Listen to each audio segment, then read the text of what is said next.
I think how I got hired for Candyman was obviously through Clive, but the first thing I actually remembered, I was actually shooting a film here in North Carolina, shooting Hellraiser 3.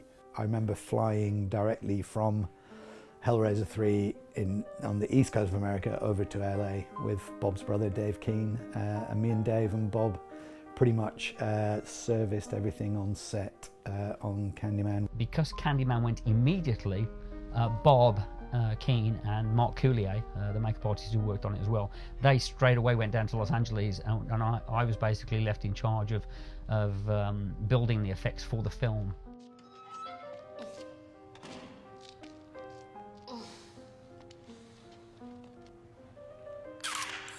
I remember being in a production meeting and they were talking about the toilet sequence that's in the film, and they were saying, oh well, we want shit and stuff on the walls, and you know, and I sort of piped up stupidly and said, oh, I know how to make that. We made all this sort of excrement and stuff speared on the walls out of biscuits, chocolate biscuits and digestive biscuits and ginger biscuits, and we'd make up different poops, and then we'd go around painting the set. You were not content with the stories, so I was obliged to come.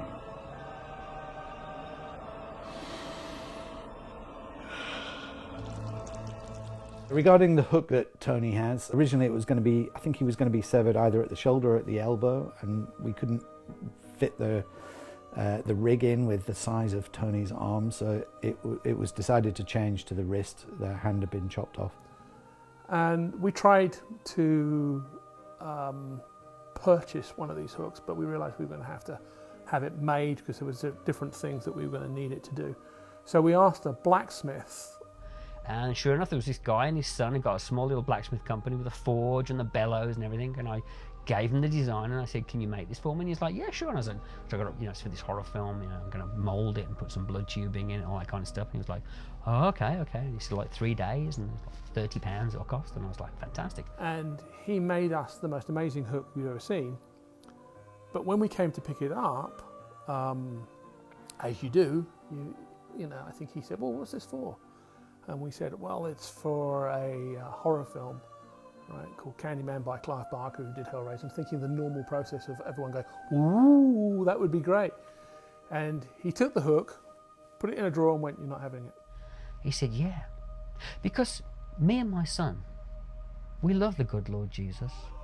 The Lord is in our hearts. And I was like, excuse me?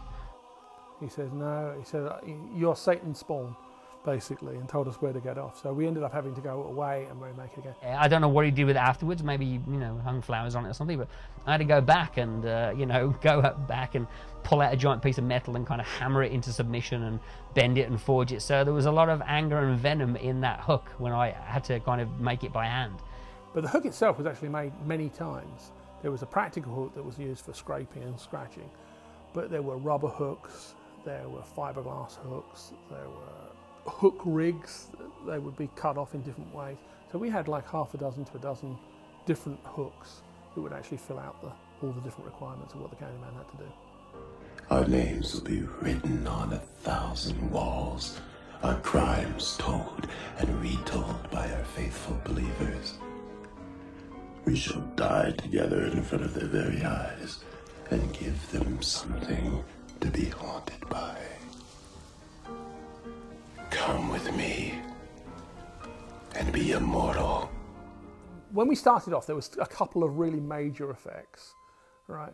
One was going to be where he revealed his chest, and it had to have this decayed layered skin underneath it.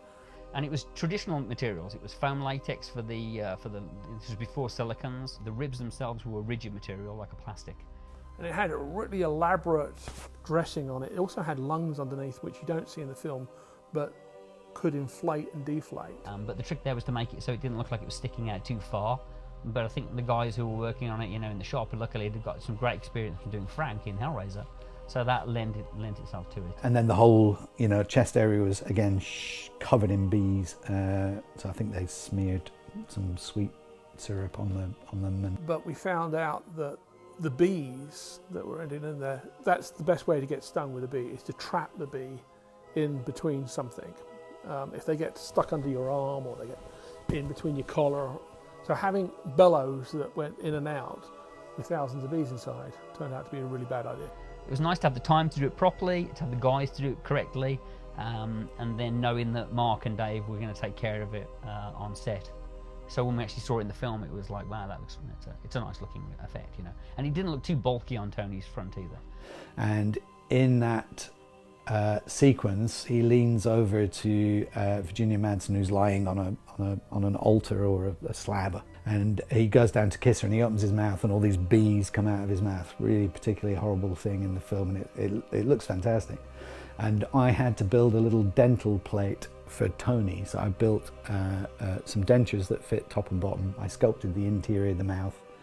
I had thin latex sheets that would grip to the side of his cheeks with the saliva that's in the mouth. And I'd done a test, and then we actually had to put live bees in his mouth. And Tony was so cool about the whole thing. There was one time we did one take, and Tony said that I think he has to deliver some lines, or he has to just do this action, but he said he could feel one of the bees had got behind the sheet of latex that I put in the mouth, and he could feel it crawling towards the back of his throat as he was delivering the take. And then when they cut, we just got everything out of there, and he was spitting bees out, and yeah, it was pretty intense. Yeah.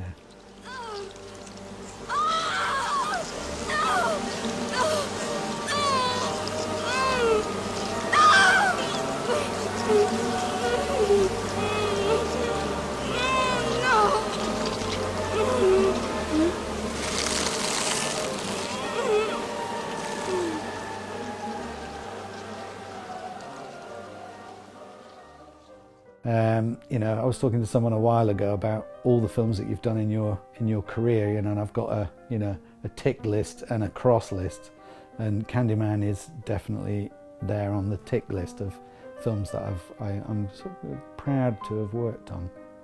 I had one of those warm, fuzzy feelings about this film, and I still have that warm, fuzzy feeling about it. It was a wonderfully fun, artistic experience that I was so happy that I got to be involved with.